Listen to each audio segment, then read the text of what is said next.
Hey guys, welcome back to our channel app tutorial. Today in this video I'm going to be showing you guys how to pin more than 3 chats in Snapchat. So I'm going to be teaching you a very easy step regarding this one. So if you have any problems or any queries within the process, just let me know in the comment section right away. Now without any further delay, let's just get started. So firstly, just go to your Snapchat app and then log in with your account. Once you do that, go to the chat section.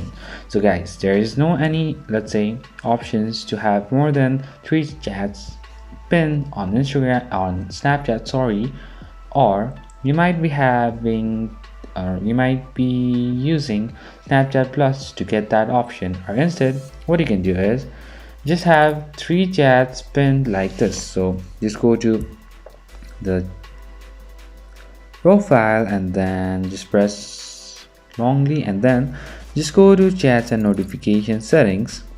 Once you are in the chats and notification settings, you'll be having this pin conversation option. Just press over here and now you can see you can pin the conversation like this. So that's pretty much, guys.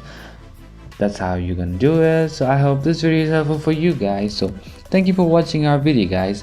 If you like our video, please leave a like and do not forget to subscribe our channel and also hit the bell icon so you never miss an update from us.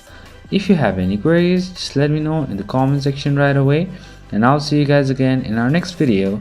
Till then, stay safe guys. Thank you for watching.